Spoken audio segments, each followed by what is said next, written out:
ଆପଣ ଦେଖିବେ ଯେଉଁଗୁଡ଼ାକ ମାନେ ମହାନଗର ନିଗମରେ ରହିଛି ବିଶୁଦ୍ଧ ପାନୀୟ ଜଳ ଯୋଗାଣ କରାଯାଉଛି ନିଶ୍ଚିନ୍ତ ଭାବେ ସେଇଟା ଯାଞ୍ଚ ହେବା ଦରକାର। ସହରାଞ୍ଚଳ ସମେତ ଗ୍ରାମାଞ୍ଚଳରେ ଯେଉଁଠି ପିଇବା ପାଣି ଯୋଗାଣ କରାଯାଉଛି ତାର ମଧ୍ୟ ଜଳର ଯାଞ୍ଚ ହେବା ଦରକାର। ନାଇଁ ଦେଖନ୍ତୁ ମଧ୍ୟପ୍ରଦେଶ ଇନ୍ଦୋରରେ ଯେଉଁ ବିଷାକ୍ତ ପାଣି କଥା ଉଠିଛି ସେଥିରେ 10 ଜଣଙ୍କର ମୃତ୍ୟୁ ହେଲାଣି। ଏହା ନିହାତି ଆମ ସମସ୍ତଙ୍କ ପାଇଁ ଗୋଟେ ଦୁଃଖଦ ଖବର।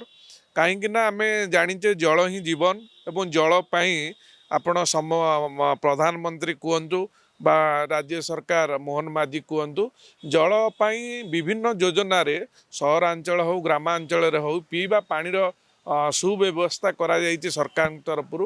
ତେଣୁକରି ଯେଉଁ ମ୍ୟୁନିସିପାଲିଟି ସହରରେ ରହିଛି ଆପଣ ଦେଖିବେ ଯେଉଁଗୁଡ଼ାକ ମାନେ ମହାନଗର ନିଗମରେ ରହିଛି ବିଶୁଦ୍ଧ ପାନୀୟ ଜଳ ଯୋଗାଣ କରାଯାଉଛି ନିଶ୍ଚିନ୍ତ ଭାବେ ସେଇଟା ଯାଞ୍ଚ ହେବା ଦରକାର।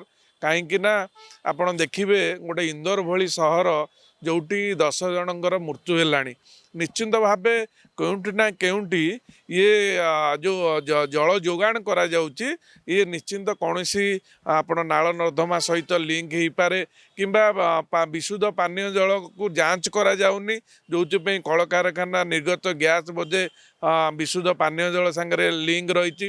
ତେଣୁକରି ଏ ମଧ୍ୟପ୍ରଦେଶ ଇନ୍ଦୋର ଘଟଣା ଦେଖିଲା ପରେ ଆଜି ରାଜ୍ୟ ସରକାର ଯେଭଳି ଭାବେ ତତ୍ପର ପ୍ରକାଶ କରିଛନ୍ତି ଏବଂ ଯାଞ୍ଚ ପାଇଁ ନିର୍ଦ୍ଦେଶ ଦେଇଛନ୍ତି, ଏହା ନିଶ୍ଚିନ୍ତ ଭାବେ ସ୍ୱାଗତଯୋଗ୍ୟ ପଦକ୍ଷେପ। ଏବଂ ସରକାର ମଧ୍ୟ ଓଡ଼ିଶା ସରକାର ବା ମୋହନ ମାଝୀ ସରକାର ଯେତେ ବିଜ୍ଞାପିତ ଅଞ୍ଚଳ ଅଛି ଆଉ ମହାନଗର ନିଗମ ଅଛି, ଆପଣ ସମ୍ବଲପୁର କଥା କୁହନ୍ତୁ, କଟକ କଥା କୁହନ୍ତୁ, ଭୁବନେଶ୍ୱର ହେଉ ବା ଆଉ ଯେତେକ ବିଜ୍ଞାପିତ ଅଞ୍ଚଳ ଅଛି ସହରାଞ୍ଚଳ ସମେତ ଗ୍ରାମାଞ୍ଚଳରେ ଯେଉଁଠି ପିଇବା ପାଣି ଯୋଗାଣ କରାଯାଉଛି ତାର ମଧ୍ୟ ଜଳର ଯାଞ୍ଚ ହେବା ଦରକାର, ନମୁନା ପରୀକ୍ଷା ହେବା ଦରକାର। କାହିଁକିନା ଜଳ ହିଁ ଜୀବନ ଏବଂ ଜଳ ପାଇଁ ସରକାର କୋଟି କୋଟି ଟଙ୍କା ବ୍ୟୟ କରୁଛନ୍ତି। ମାନେ ପିଇବା ପାଣିର ସୁବ୍ୟବସ୍ଥା କରୁଛନ୍ତି ଏବଂ ପିଇବା ପାଣିଟା ନିହାତି ଲୋକଙ୍କର ଆବଶ୍ୟକତା ରହିଛି। ତେଣୁକରି ସରକାର ଏ ଦିଗରେ ତୁରନ୍ତ ପଦକ୍ଷେପ ନେଇ ଏହାକୁ କଡ଼ାକଡ଼ି ଯାଞ୍ଚ କରିବା ଦରକାର ଏବଂ ନମୁନା ମଧ୍ୟ ପରୀକ୍ଷା ହେବା ଦରକାର।